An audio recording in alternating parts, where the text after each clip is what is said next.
I asked to speak today. If you would come on up and take your place.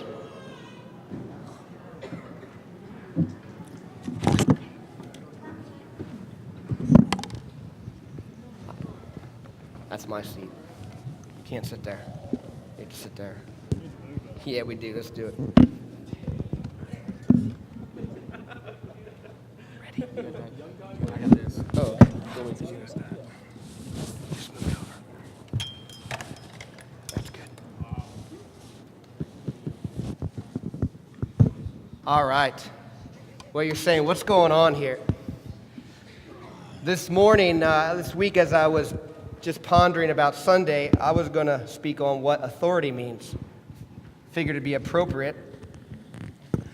And then God interrupted my thoughts and gave me a picture of this. Are we missing? Oh, there is a Father there. You're saying, who is that? That's the invisible Father. His name's Pastor Art Remington. And so, I will put him right here. Hi, Art. He's speaking at a conference in Utah.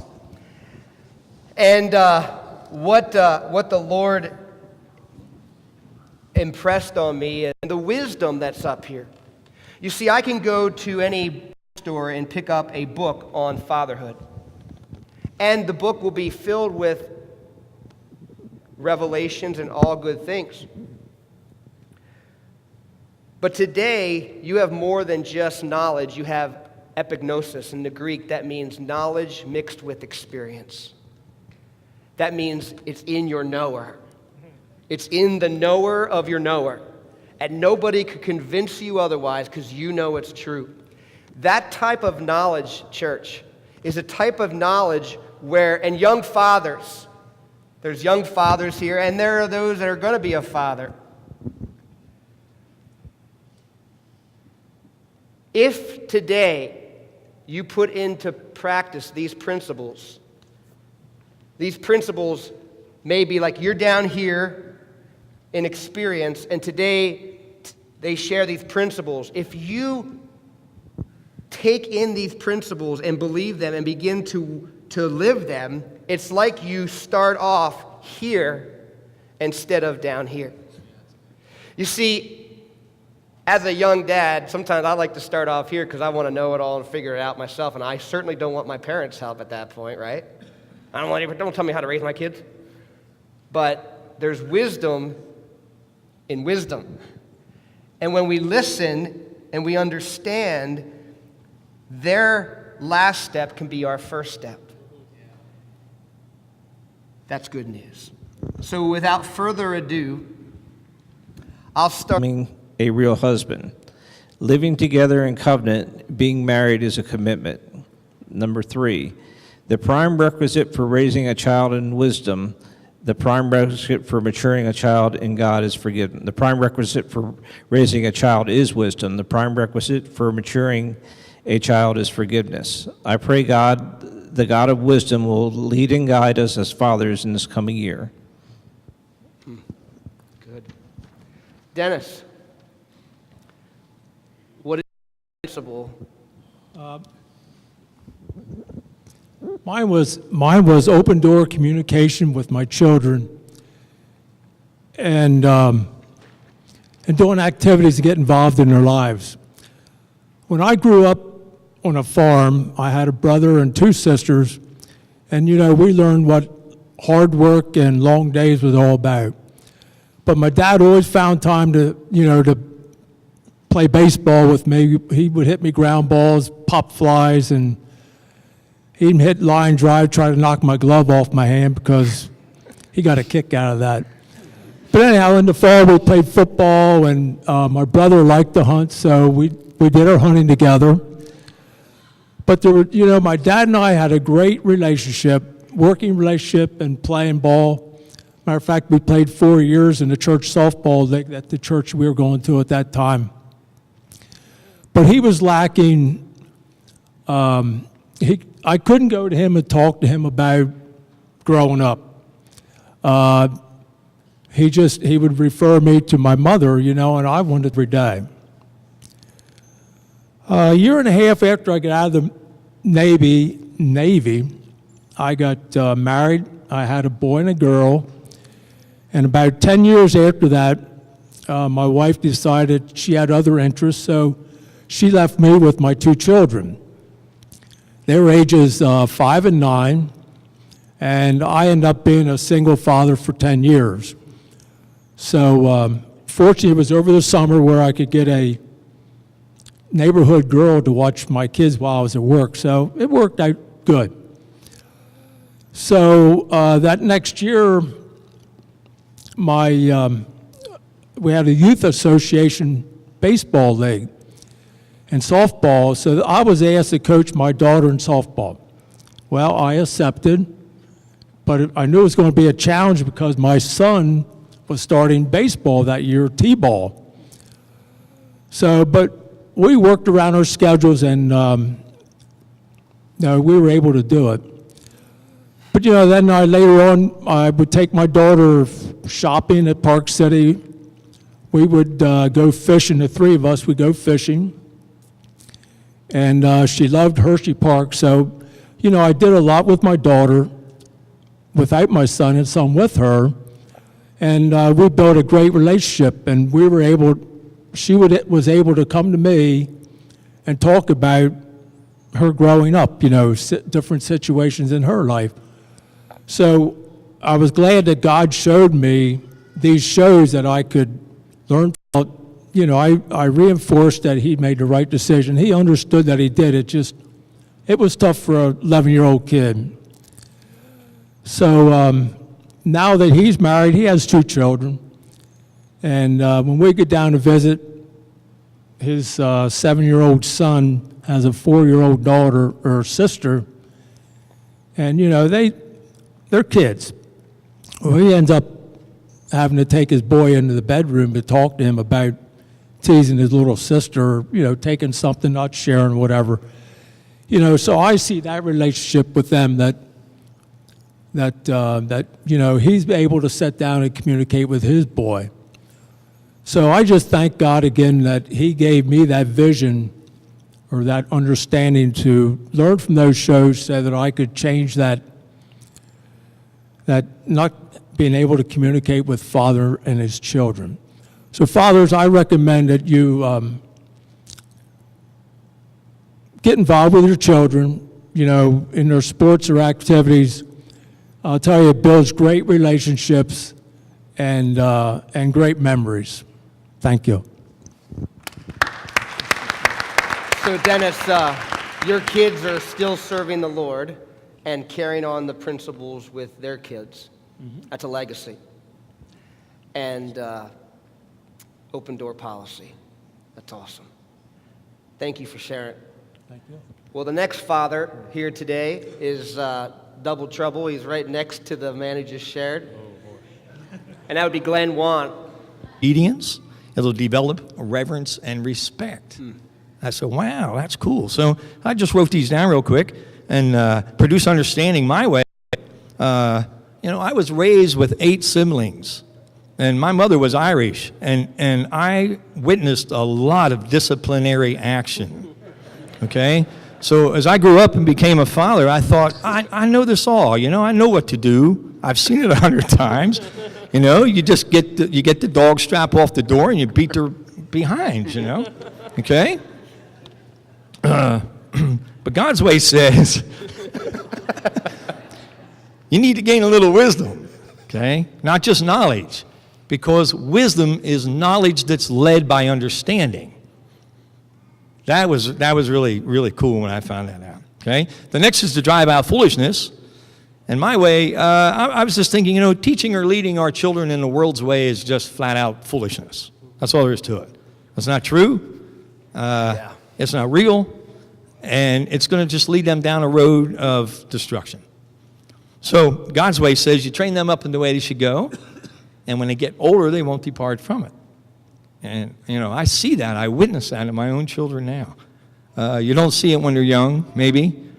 Pastor Mark always told me that their spinal cords sever for a few years. But it grows back together, and they come back together, and they realize that these things that you taught them are real, especially when they have their own children. So it's very cool when you see that. It's very, very cool. So don't give up hope that your children haven't been listening, because you'll see that they will. God's ways are 180 degrees out of our way, and that's what I've learned, you know. And then he told me, Pastor Mark tells me this all the time too. You know why you have 2 ears and 1 mouth? So you can listen twice as much as you speak. So I learned that, and I've learned this. This was really cool too. That I've learned, especially through their mother, that children will respect the one that disciplines them the most. I noticed that, and that was very cool, you know.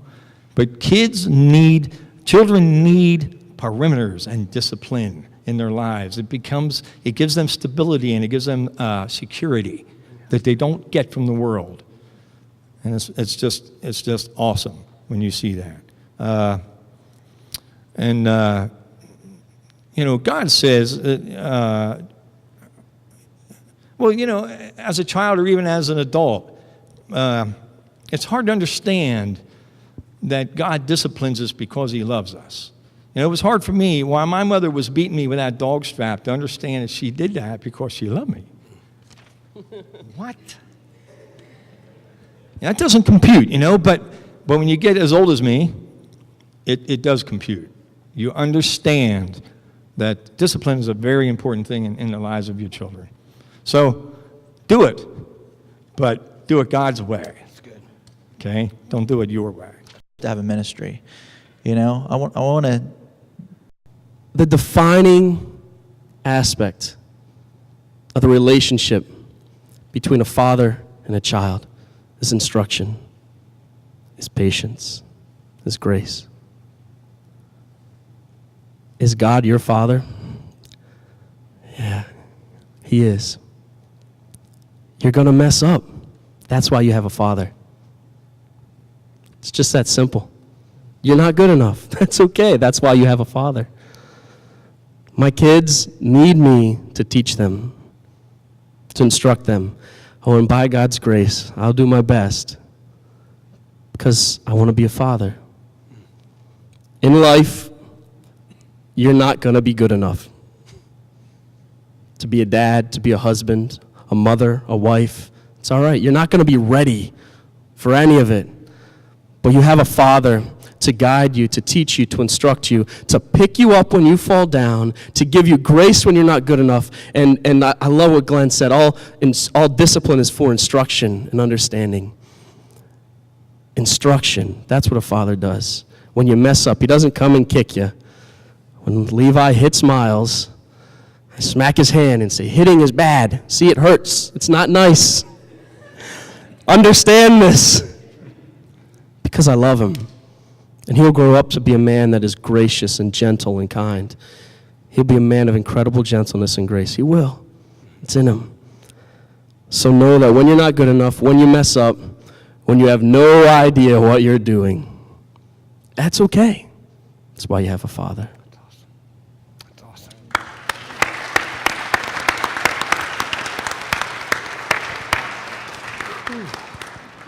Last but not least, the John Schumann.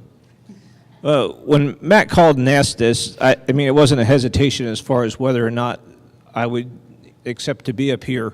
And the Lord said right away, what I want you to talk about is God in control? And I'm like, I don't realize how that fits into Father's Day. And I'd done a study on this some years ago, and the Lord gave me a revelation on it, part of it through a teaching that Bill Johnson's did.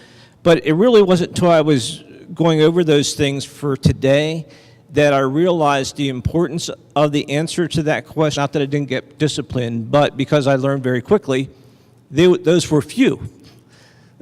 Probably because it hurt. But my parents would always say to me, that's a good idea, but have you considered this? Or maybe it was a totally bad idea, and it was, okay, we understand why that's your thought process, but have you considered this? And that ties into God showing me years ago that we're in control of ourselves. We're not even in control of our own children. I mean, to an extent we are when they're little. But as they get older, we need to develop them and push them into realizing that they're in control of themselves. And the choices they make dictates where their life goes and how it turns out. Now, as believers, we have the Holy Spirit. We have a loving Father that if we but ask, He will rush down here and He'll participate in our lives, and He will help us in what we do, just as an earthly father would do the same. He would rush right down here. And just to wrap up, one of the things that Bill Johnson said that really impacted me a lot is people say, you know, God is in control. Why don't people get healed? Why are people dying? Why is all this evil stuff happening? And he said God could come down and do that, but when He returns, it's over. The position you're in when He comes back and makes that all happen is the position. Because we are created in His image, and because believers are in... I grew up with a great dad. My dad was very smart, an engineer, very soft heart, which carries on, very sensitive, which carries on in me, very loving and caring. But I never heard him say he was wrong. And I knew he was, but I never heard him say it. And in fact, in most of my growing up, I don't remember seeing many fathers at all ever say, hey, I'm wrong, forgive me. I always saw dads who were tough, loving, but just never went that direction. Before I had Rebecca and Ariana, in my marriage with Joanne, I made my share of mistakes. And whenever I would really mess up, I would immediately, I'd go to the Lord and say, well, I probably sometimes would just say, and vent. But I always would come and acknowledge what I did wrong. And one day, I'll never forget it, the Lord said, that's great, I forgive you, now go tell your wife. I went, oh, what? And I had this dialogue like, God, I don't need to tell her, you're the man. And He said, yeah, tell your wife. That began a journey that has changed my life, because going to my wife and looking her in the eye and being able to say I was wrong and share my faults was the beginning of a new level of intimacy and relationship. Little did I know that this would continue to carry on in my children. Ariana, have I blown it before? Yeah. And yet, though I do fail and I don't always do this, I can stand here to say it's a principle that I hold very... You say, well, that makes no sense. You're right. But that's what Jesus did. There are times in life where accepting the responsibility is right, because it's part of esteeming others better than yourself. Is that easy to do? No. But if Jesus can do it, then certainly we can. You know, how do I end today? I'm not sure. You know, there were a lot of amazing kingdom principles shared this morning. And this is what's on my heart to end with. Fathers, it's never too late. It's never too late to love your kids. It's never too late to walk in humility. It's never too late to forgive. It's never too late to take that first step, though it may have been 20 years. Kids, it's never too late to forgive. Even if your parent has passed away, it's not too late to let go and thank God. It's never too late that maybe you never did have a father and you have no idea. It's never too late to let go of your anger, and it's never too late to be a father to the fatherless. It's never too late. In fact, I would say while we draw breath, the time is now. I'm going to play a 2-minute clip, and you may have seen it. It's about a runner running the 600 meter. You know, in life, Sometimes we feel like we're running well, and then something crazy happens. And when you see this runner, you will know in the natural she has every reason to limp around life, marred and scarred and down and depressed and blaming everything on what could have been excellent. But you'll notice that this runner does something quite different. Play that video, would you, Alex?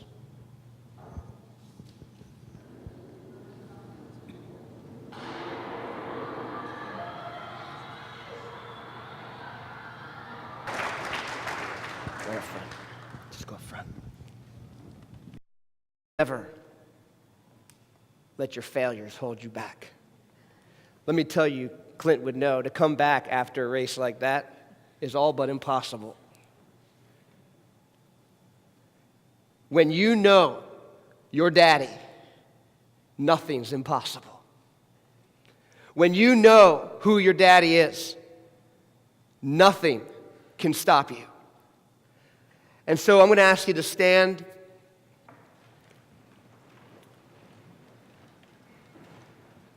Today, if you don't know who your daddy is, I'm not talking about your earthly dad. I'm talking about the dad, the King of Kings, the one who knew you before your dad knew you and knit you together in your mother's womb. I'd love to introduce you to him today, because you'll know a love, just like Bill's Veronica said, I thought love was a fairy tale, but now I know it's not. You can know that today as well. If you're here today and you're ready to move on in any way, maybe there's scars that have held you back, maybe you need to forgive, I don't know. I'm just saying, if you've fallen, just get back in the race and propel yourself forward in grace, His ability. And so with the last moment of time, if you're here today and you just need to grab a hold of, maybe your kids aren't serving the Lord and you're like, I just need to grab a hold of today